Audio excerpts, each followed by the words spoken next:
Dalam surat At-Taubah ayat 126, Allah Subhanahu wa taala mengingatkan kita, awala yarawna, tidakkah mereka memperhatikan, annahum, bahwasanya mereka yuftanuna, difitnah, fi kulli am, pada setiap tahunnya, marratan au marratain, satu kali atau dua kali, summa la yatubuna wa lahum yadzakkarun, kemudian mereka tidak bertobat dan mereka tidak eling, tidak menjadi ingat, tidak mampu menjadikannya sebagai pengingat, sebagai pelajaran. Ayat ini secara khusus ditujukan kepada orang-orang munafik. Allah menegaskan bahwa orang munafik itu setiap tahunnya mereka ditimpa fitnah satu atau dua kali. Seharusnya dengan ditimpa fitnah satu atau dua kali setiap tahunnya itu mereka bisa bertobat dan mereka menjadi ingat. Ini malah tidak. Fitnah itu arti asalnya tukang emas yang membakar biji emas untuk bisa dibedakan mana yang emas, mana yang bukan emas. Maka dari fitnah itu ada dua makna. Satu, membakar. Membakar itu menyiksa. Termasuk di surat Al-Buruj, innal ladzina fatanul mu'minina wal mu'minat tsumma lam yatubu falahum adzabu jahannam walahum adzabul hariq. Fitnah di sana membakar kaum mukminin hidup-hidup.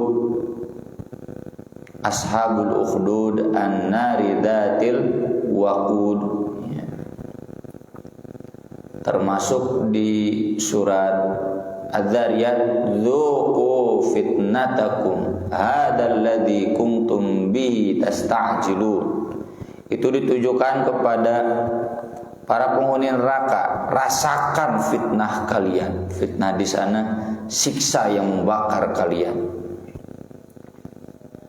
Dalam makna ini berarti apakah mereka orang-orang munafik itu tidak merenungkan, tidak berpikir bahwasanya mereka disiksa di dunia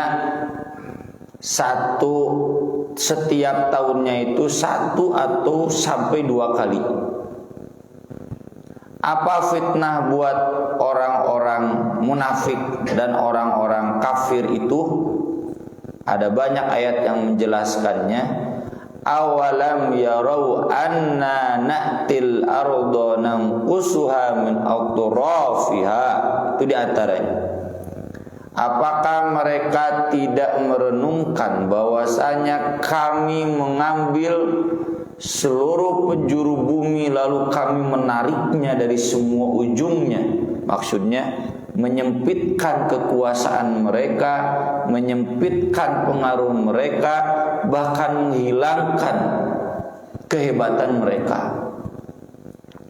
Orang kafir Makkah, lihat saja ya dalam sejarah, yang asalnya penguasa tunggal, semena-mena menzolimi, menjajah Nabi SAW dan para sahabat, setiap tahunnya berkurang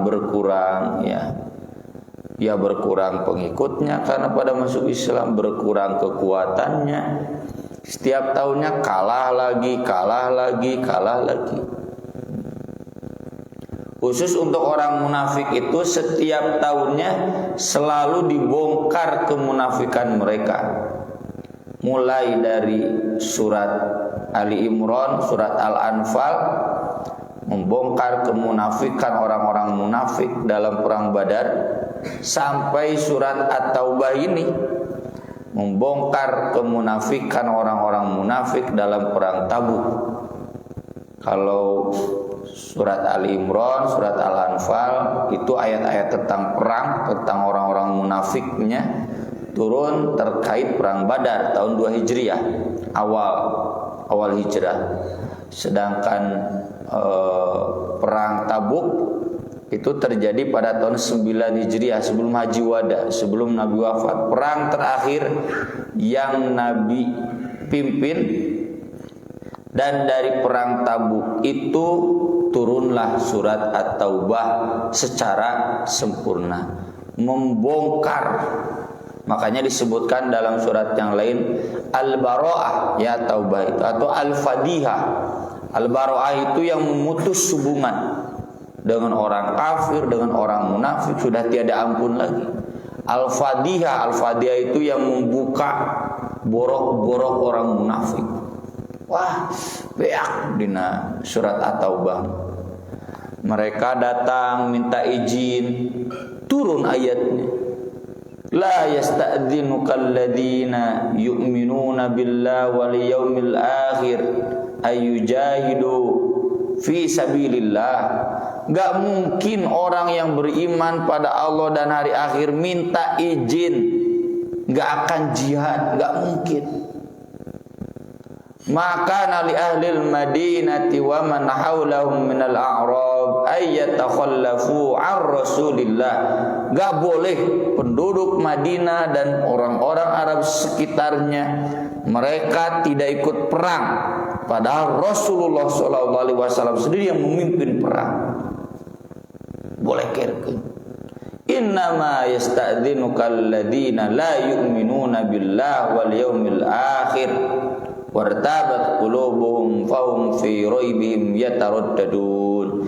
Itu yang minta izin itu orang-orang yang tidak beriman pada Allah dan hari akhir. Izin, Pak Haji nggak akan ngaji malam Ahad sekarang, apa itu ada timnas barijan keok.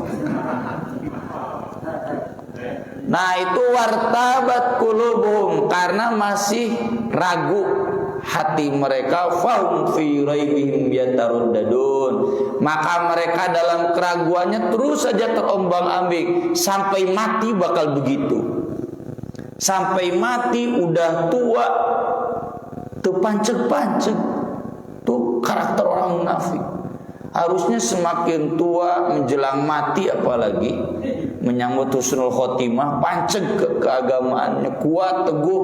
Ini mah masih kieu kabula-kabalengan. Itu orang munafiknya. Mun timnasna menang mahnya teu nanaon.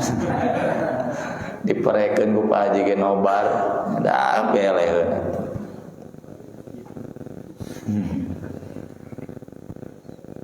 Nah itu dibongkar ya orang munafik ini, dan itu jadi fitnah buat mereka. Kekalahan, terbongkarnya rahasia.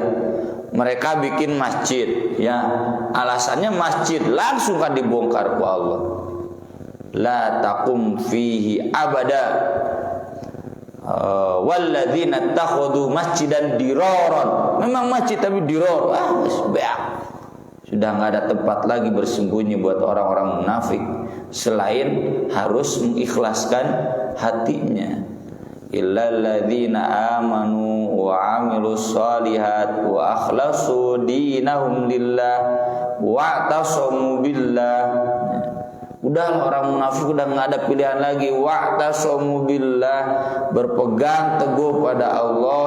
Wa akhlasu dinahum lillah, ikhlaskan agama kepada Allah. Mukhlisina lahuddin. Udah 20 tahun ini Nabi membina, 20 tahun ngaji gitu keneh wae gitu. Eleh ku Persib, eleh ku timnas, geus ikhlaskeun. Aya YouTube aya nama teh we lalajo menang teh ge. Eleh mah tong dilalajoan. Masih saja kalah ya. Goes mancing mah diagenakeun unggal minggu, ngaji mah teu sekali-kali aja. Ini karakter ya orang-orang munafik. Nah, orang-orang seperti ini itu difitnah, disiksa, diberi siksa, musibah, kesusahan, sakit, penyakit ya. Dalam hadis yang lain disebutkan yang disebut fitnah itu sakit, masalah, sesuatu yang membuat kita stres, tertekan ya. Nah itu timnas Indonesia itu terkena fitnah terus. Sudah 6 kali fitnah lelewe sok atuh gerak tararobat, gerak areling, ngurus sepak bola teh korupsi wae. Dianggap ulin wae. Pakai niat ke ibadah. Ini harus introspeksi. Di ayat sebelumnya disebutkan, ini ayat 126 kan, ayat 124, 125. Allah menyebutkan, wa idza ma unzilat suratun faminhum may yaqulu ayyukum zadatu hadhi imana. Ini kan halaman terakhir ya, bagian akhir at-taubah. Wah, dibolehkeurkeun bisa. Kalau turun satu surat, ini orang munafik ngomongnya, kamu tambah keimanan dong, tambah keimanan. Heureuh ieu teh ngalelewe. Tuh, cenah ada surat baru, tambah iman enggak? Tambah iman enggak? Gitu. Kurang ajar. Fa ammal ladzina amanu fazadathum imanan ma imanihim wa hum yastabsyirun. Adapun orang-orang yang beriman, maka mereka bertambah keimanan sesudah keimanan yang ada dan mereka berbahagia karena keimanan itu membahagiakan. Wa ammal ladzina fi qulubihim maradun fazadathum rijsan ila rijsihim wa matu wa hum kafirun. Lalu ayat ini awala yarawna annahum yuftanun. Adapun orang-orang yang dalam hatinya ada penyakit, apa penyakit hati itu? Yang paling utama tadi syakun, keraguan. Teu yakin-yakin orang tedek maut gitu. Gak yakin-yakin bahwa kehidupan akhirat itu yang nyata. Kehidupan dunia ini hanya fata morgana, sandiwara, cek Ahmad Al-Barawi. Yang asli itu nanti akhirat. Teu yakin-yakin udah beberapa tahun ngaji, teu yakin-yakin. Itu hatinya berpenyakit. Fazadatum rijsan ila rijsi. Maka ayat itu, surat itu menambah bagi mereka dosa, kotor sesudah kekotoran yang sudah ada sebelumnya. Wa matu wa hum kafirun, dan mereka mati dalam keadaan kafir. Itu laknat. Harusnya turun surat itu tambah iman, tambah bahagia. Ini mah turun surat teh muncak bobotan, wah kaing sama kaing cenah gitu, nyindir kaing cenah gitu. Ngerasa kasindir we padahal nya ustaz mah ngajelaskeun ayat Quran, hadis. Wah cenah mah ka urang cenah.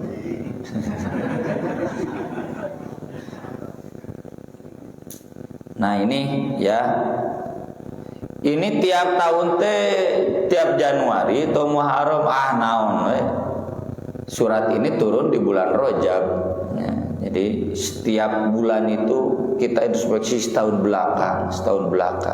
Sok Pak kita ingat-ingat ya, semuanya kan mengalami. Atau makna fitnah yang kedua itu kan tadi buat menyeleksi mana emas, mana tanah, mana logam selain emas. Jadi fitnah itu untuk menguji mana yang betul-betul beriman, mana yang betul-betul tidak beriman ya, mana yang munafik. Hasiban nasu ayyutraku ayyaqulu amanna wa hum la yuftanun. Tak ada fitnah. Apakah manusia mengira mereka akan dibiarkan begitu saja ketika mereka ngaku iman padahal belum difitnah? Walaqad fatanna alladziina min qablihim fala ya'lamanna Allahu alladziina shadaqu wa la ya'lamannal kadzibin. Surat Al-Ankabut ayat 2 dan 3. Kami juga dulu pernah menguji orang-orang yang ngaku iman, kemudian terbukti mana yang jujur dengan keimanannya, mana yang gede wadul. Ujiannya apa? Dijelaskan di halaman berikutnya, wa minan nasi may yaqulu amanna billah fa idza udhiya fillah ja'ala fitnatan nasi ka'adzabillah. Wa ya fitnah dewa.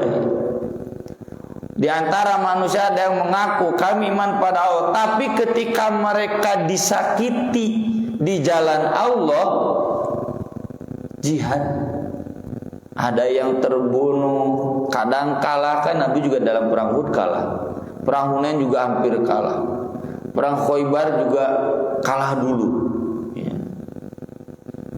Terbunuh, kalah, gak dapat ghanimah. Ini di jalan Allah. Ja'ala fitnatan nas, dia merasa menjadikan fitnah, siksa, serangan, gangguan dari orang itu ka'adzabillah, seakan-akan ini siksa yang menurut dia tidak adil. Kok saya ini sudah jihad di jalan Allah, kenapa saya disiksa? Saya teh udah jadi ahli ngaji geus 10 tahun di Baitur Rahman, tapi asa kieu-kieu we hirup teh. Naon kieu teh sangsara wae cenah gitu. Ini orang-orang yang fala ya'lamannallahu alladhina amanu wa la ya'lamannal munafiqin. Di ayat berikut. Nah, dari sana terbukti mana orang-orang yang beriman dan mana orang yang munafik. Jadi fitnah ini untuk membedakan bapak teh iman atau munafik. Sakit, musibah, masalah yang kita alami setahun ke belakang itu untuk menguji apakah kita beriman atau munafik. Kalau kemudian menganggap Allah teh kemana sih? Saya udah berdoa, saya udah sholat, saya udah zakat, kieu keneh we, tah eta berarti gagal. Munafik itu merasa ka'adzabillah. Padahal seharusnya meyakini apa yang diajarkan Nabi dalam hadis-hadis itu jadi bahan untuk menghapus dosa atau untuk meningkatkan pahala. Kemarin kan saya menulis tentang bagaimana potret kewafatan Nabi Shallallahu Alaihi Wasallam. Ripuh, sakitnya sakit parah, sakaratul mautnya berat sampai 2 minggu. Kenapa beliau begitu? Kata Nabi, inna ma'asyiral anbiya la yudha'afu lanal bala kama yudha'afu alainal jasa. Ya, karena kami para nabi dilipat gandakan pahala dengan dilipat gandakan ujian. Jadi kalau Nabi sakitnya paling parah di Madinah saat itu karena Nabi pahalanya paling besar.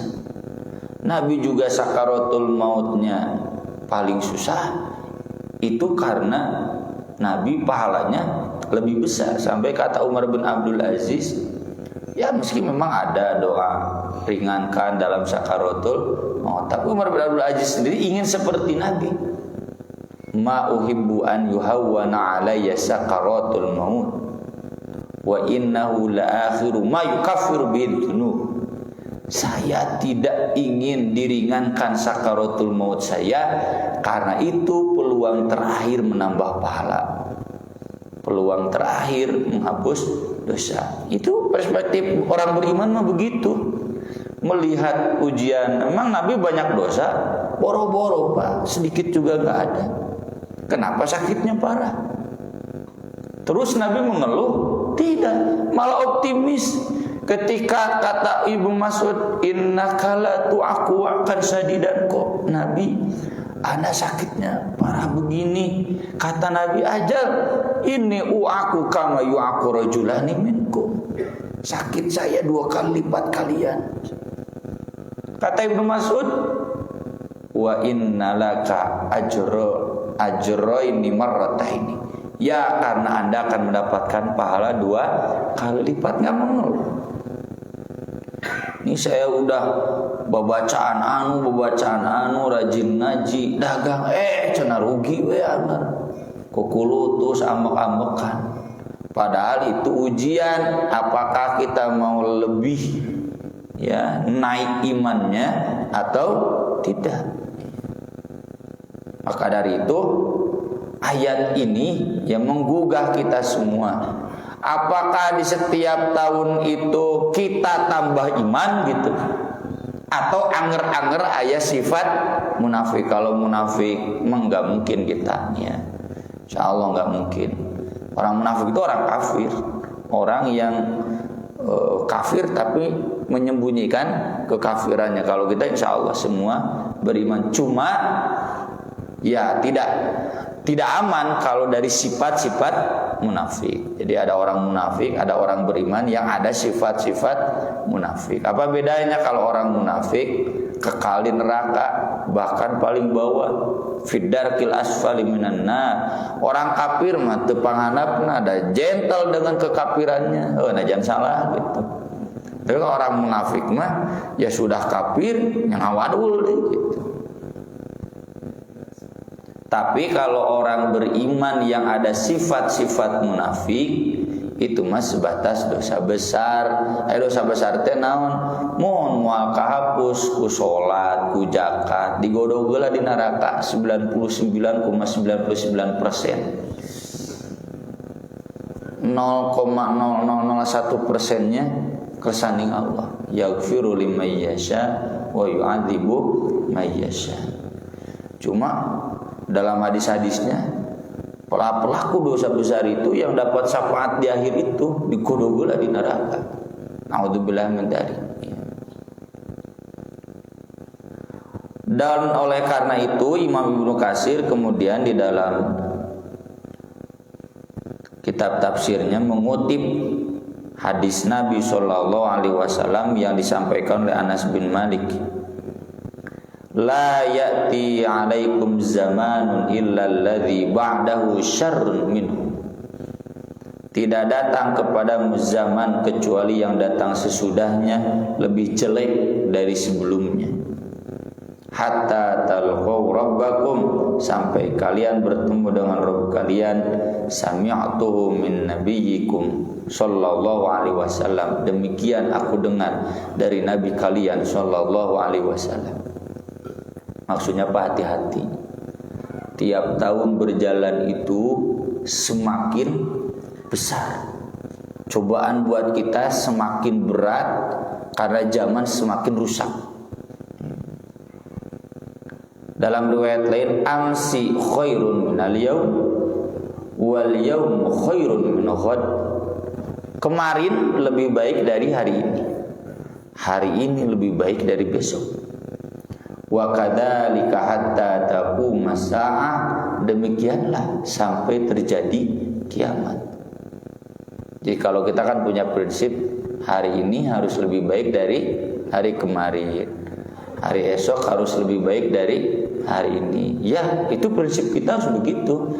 Tapi ingat, kondisi zaman itu semakin jelek, berarti lebih baiknya lebih baik lagi karena kondisi zamannya selalu lebih jelek.